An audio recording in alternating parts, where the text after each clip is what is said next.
Welcome to the Keiser Report. I'm Max Keiser. I want to talk about trickle-down stupid. Last week, a judge in the UK dismissed a jury for being too stupid to understand even the most basic English words or concepts of trial by jury, like guilty beyond a reasonable doubt. What's that, they asked? Or how the British media mocked the stupid jury of morons and idiots. And yet, does the British media snicker when finance ministers, banking regulators, departments of justice, and presidents of the United States ask, when presented with evidence of Libor rigging, market manipulation, fraudulent selling of securities, money laundering, but is this a crime? They ask. Can bankers ever be guilty? They ask. Stupidly. U.S. Attorney General Eric Holder, when presented with not only evidence of a crime, but a freaking confession of HSBC's guilt for drug money laundering and terrorism financing, asks, should I, as head of the U.S. Justice Department, charge them with a crime? Or how about President Obama, when asked why his Justice Department had done nothing against the criminals responsible for the smoldering wreck of a financial system right there in front of his own two eyes, asks, well, weren't the bankers just taking advantage of loopholes? That's just like destructive impact caused by bankers. Wasn't necessarily illegal. Was it, Stacy? Indeed, Max, and we see these destructive impacts around the world in the elite circles, and every single time they act like a moronic jury that doesn't understand the concept of guilt or innocence, and yet they're not dismissed from their role as a juror. They don't even qualify to be on the jury on any case in the UK. And here we have Libor settling still not clean despite scandal. So this is Gary Gensler, chairman of the Commodities Futures Trading Commission, one of the regulators overseeing Libor rate setting and the bankers that control that. He suggested that the Libor rate was often completely made up. It had to be made up, he said, because of course there was no interbank lending, so they just made up a number. And then he said, speaking of the scandal, Mr. Gensler spoke of pervasive rigging and said authorities could not guarantee the rate is fraud-free, but refused to criticize the FSA or suggest that setting the rate should be moved to the United States. Yeah. Gary Gensler. Well, his name pops up over and over again, doesn't it? You know, he's part of these, he's on the regulatory side of the fraud, of the five fingers of death. You know, you've got the rating agencies, the regulators, the bankers, the media, etc. You know, he's part of the regulating fraud. So, well, comparing it again to this jury here in the UK, they also asked, you know, can we use information not presented, evidence not presented to the court to determine whether this woman is guilty or not? Here, he's been presented with all the evidence. He's saying there's still pervasive rigging, they're still rigging the rates, and he's still saying, well, can we use signs of innocence not actually presented in this case? Right. Just to recap here, you had a jury trial here in the UK where the jury was too stupid to understand the instructions from the judge. Like, they didn't know what reasonable doubt meant. So they were dismissed. They have to retry this case because the jury is too stupid. You know, it reminds me of the Frank Quattrone defense. Frank Quattrone of Credit Suisse, during the dot-com scandal, he was engaged in illegal laddering of IPOs, and he got off because the jury was too stupid to understand his financial crimes.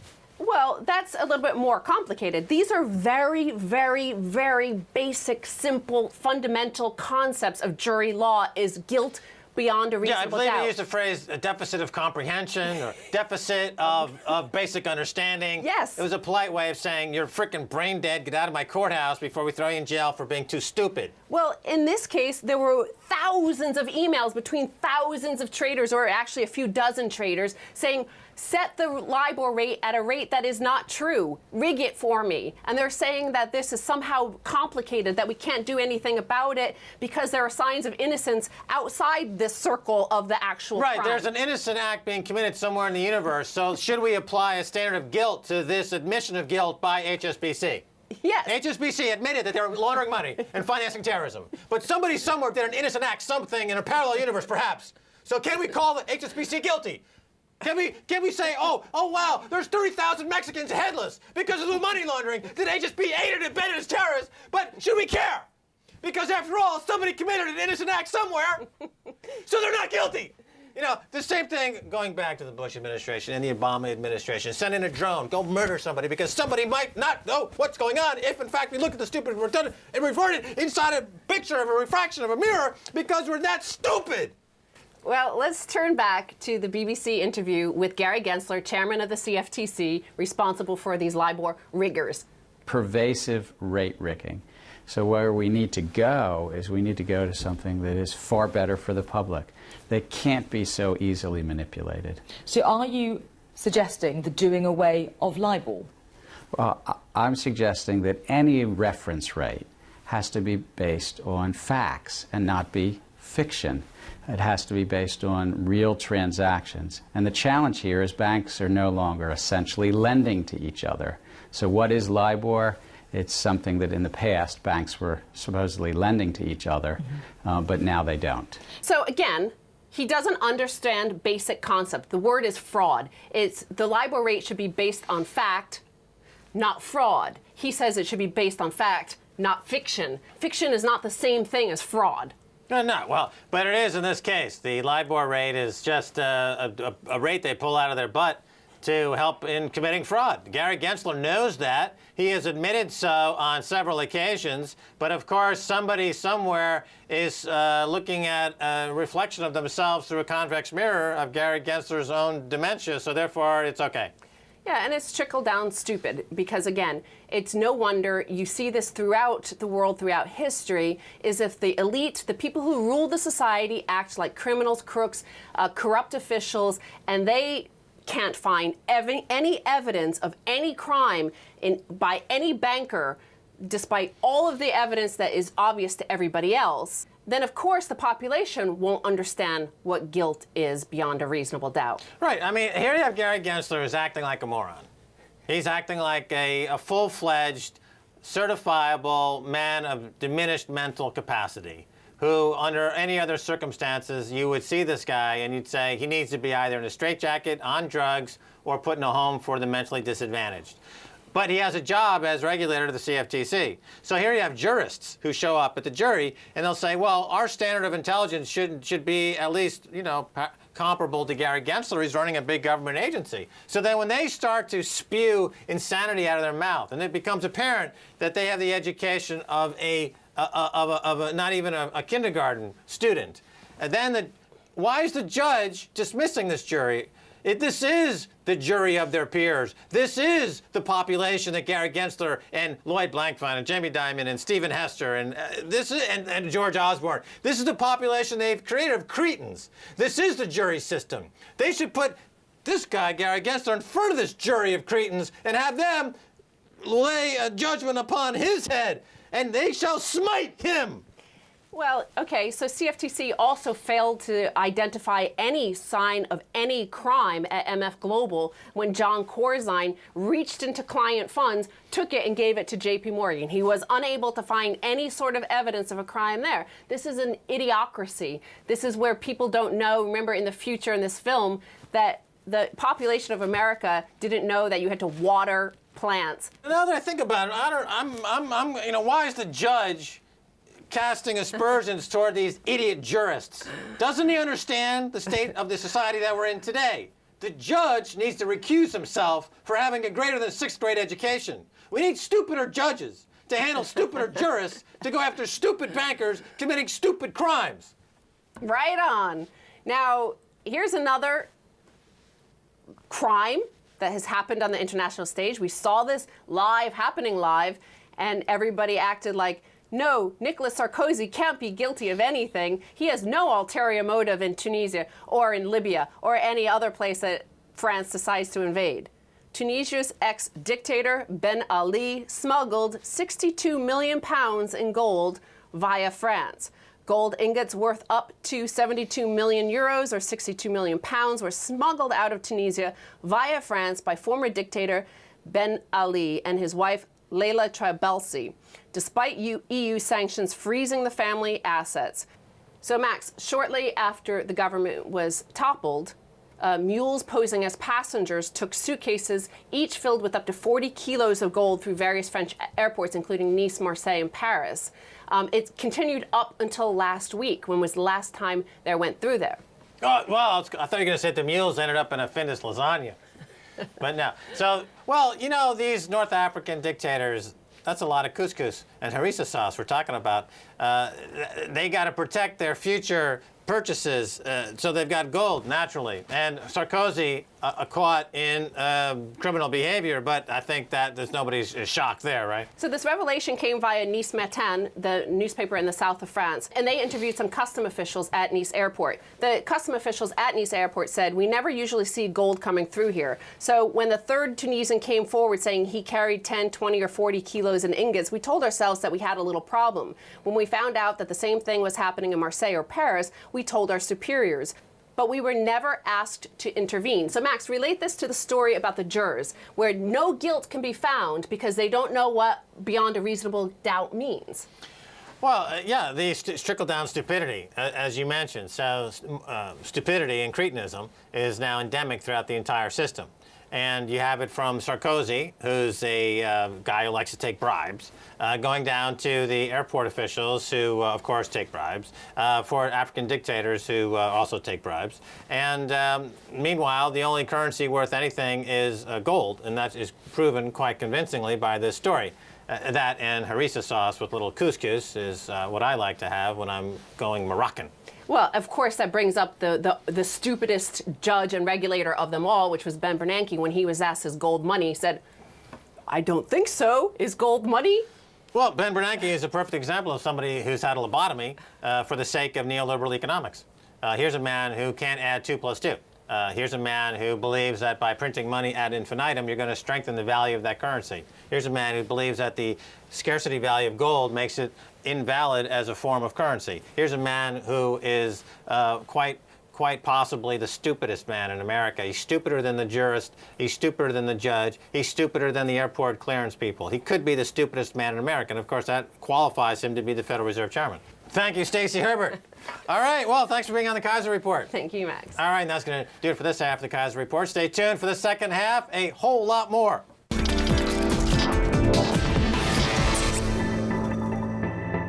Welcome back to the Keiser Report. I'm Max Keiser. I'm pleased to welcome to our studio world-renowned mathematician and monetary scientist, Professor Antal Fekete of the New Austrian School of Economics and Fekete Research.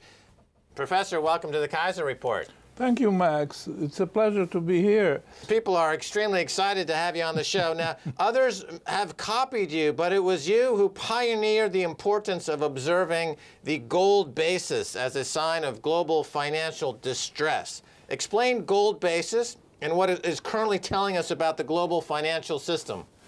You should think of the gold basis as the most sensitive economic indicator anywhere, ever. A lot of people talk about the gold price, that it's being manipulated. Well, I tell you, the gold basis cannot be manipulated. Okay, what is the basis? Break it down for us. I tell you. The basis is very simply the difference between the cash price of gold and the future price of gold, because there's a cash market for gold and there's a futures market, and the prices diverge. And the difference is very, very sensitive. And it tells you a whole story which would take several lectures to explain. But what we are talking about here specifically is the nearest future, the one which will mature within a month or so. And that is the basis. And there are two things about the gold basis to remember. One is that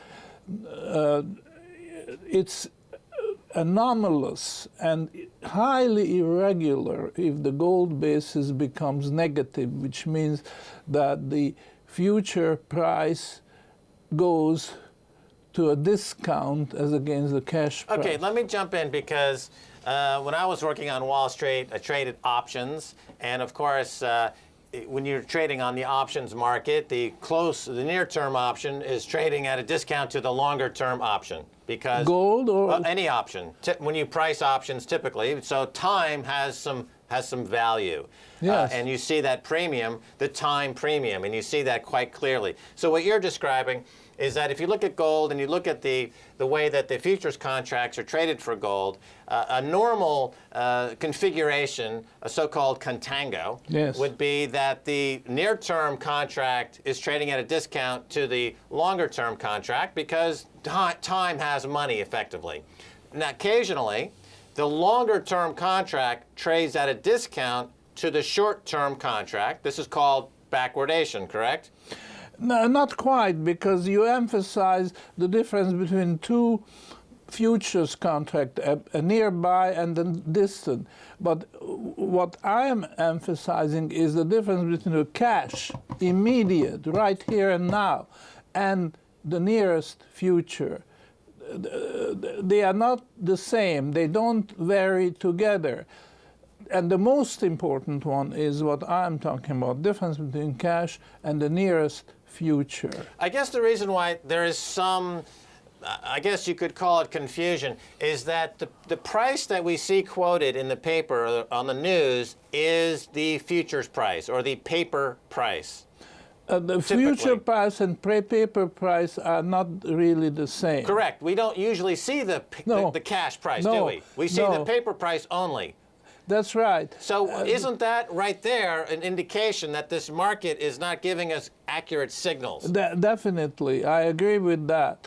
And that's not by accident, it's by design.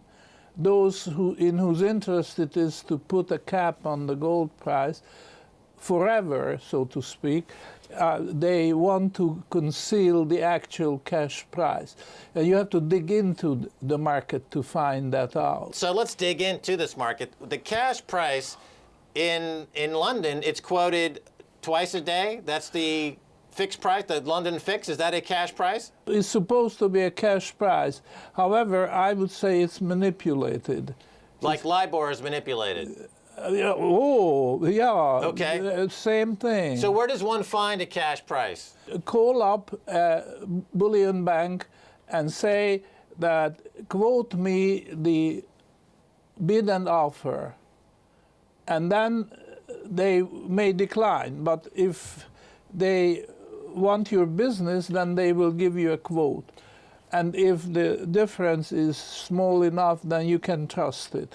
If a wide spread, then I wouldn't trust their quotation. It's interesting because the cash price, as you are describing it, is not as readily available or as easy to find or to see. Or even difficult to find. Difficult to find. Now, why is, and you say it's by design.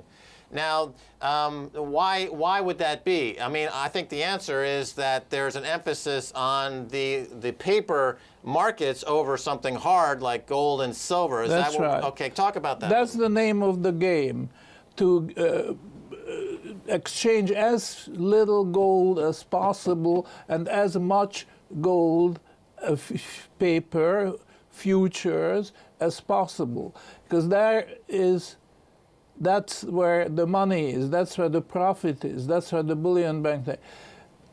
Nobody in the gold business wants to see gold flow out.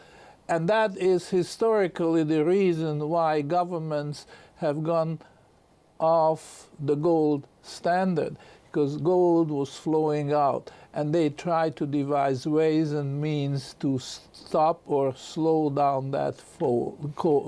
But when you have the wrong policies, you cannot stop it. Gold is going to flow like water from the high ground to the low ground. And this is exactly what's happening today, except that it's not the governments who are calling the tunes, but the bullion banks and those who stand behind them. Okay, I want to just touch again on this idea of backwardation. And just to be clear, we're speaking about the cash price versus the futures price. And when the futures price is trading at a discount to the cash price, the market is in backwardation. Is it correct? Yes. Okay, now yes. Is it true, can we also say that currently, we've seen gold in backwardation. We've seen the futures price trading at a discount to the cash price.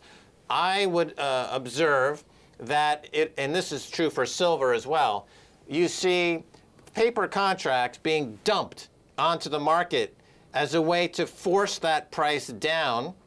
as a way to manipulate that price. That's not the way I see it. Okay. I see a tremendous, unusual demand for the cash.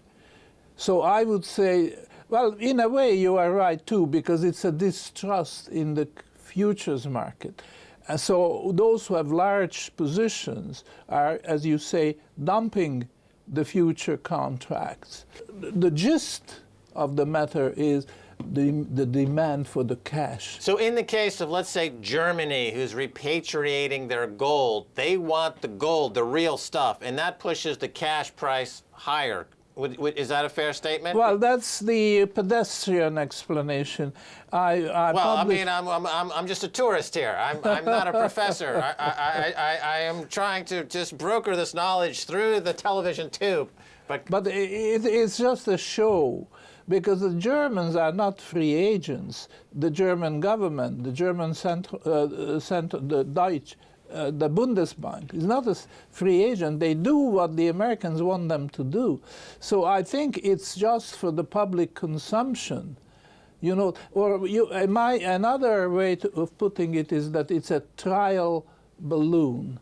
They don't really know how much actual demand there is for cash gold. So they are occasionally letting trial balloons up to see the wind. Okay. I think we're nibbling around the same ideas from a slightly different perspective. You have written a piece, The Last Contango in Washington. You say policymakers have been preparing for permanent backwardation in the world's gold futures market. Okay, so we've explained what backwardation means. You're saying we're heading to permanent backwardation. Talk about that. Well, perhaps preparing for permanent backwardation is not the right expression. This was written several years ago. Today, I would reformulate and say they are very much afraid of the possibility of permanent backwardation. They are realizing that this is the main danger, because this means internal bleeding. You don't see it. But when sporadic backwardation becomes permanent, that's internal bleeding, which is fatal. And they now realize that they just have to prevent that. Okay, another word for permanent backwardation it could be gold standard. No. Permanent backwardation means barter, as opposed to barter, but then gold becomes an integral part of the economy in a way that it's not now. Going back to what you said a moment ago, Professor, you were saying that the reason why you have the futures market and why it's set up the way it is because of the money that is made by trading gold derivatives. And we don't see a lot of trade in cash gold. We see gold derivatives. Yes. We see derivatives throughout the banking system. Yes. That's where the money is. That's where the money is. If in fact gold emerges and it goes into what you can call permanent backwardation, you can call it's used as barter. It's used as something of currency, which is not classified as a currency right now. This, in effect, would take money away from the derivatives traders today, and they would do anything to stop that, correct? They would. You see, they didn't see that clearly, say, 2, 3, 4 years ago. But now, every day, they realize that this is the problem. The cash gold is disappearing. It's just going into hiding. And they have to stop that flight by hook or crook. And that's for the first time. Okay, but no, let's talk about this. So in other words, we mentioned Germany repatriating gold. Venezuela has been repatriating their gold. They've also been devaluing their currency. So here we see the two things working at the same time. The paper market and the derivatives are being devalued, and gold is being revalued. And so as paper becomes debased, and people start looking for gold, you're saying there's a situation where they're beginning to wake up to the fact that there's not much gold around. Well, that's the same story as the proverb, a bird in hand is worth a dozen in the bush. You see, the bird in the bush is the paper gold. Well, I think that it's a bird in hand is worth two in the bush. I think by having a dozen in the bush, you're talking about inflation. Yeah, yeah, but more than that, it means that you may not have something to eat tomorrow. I mean, if it comes down to the nitty-gritty. You've ended the interview on a cliffhanger, Professor. We have to say goodbye for this part of the interview, but you've left it on a very intriguing point. We're going to continue this on the next show, if that's okay with you. Oh, by all means, let's do that. Thank you very much. Okay, excellent. And that's all the time we have for this edition of the Keiser Report with me, Max Keiser, and Stacy Herbert. I'd like to thank our guest, Professor Fekete of FeketeResearch.com. Make sure you watch the second half of our interview when we'll talk about silver backwardation, manipulation, and liberation. You'd like to contact us, you can email us at keiserreport@rttv.ru or tweet us at Keiser Report. Till next time, Max Keiser saying bye, y'all.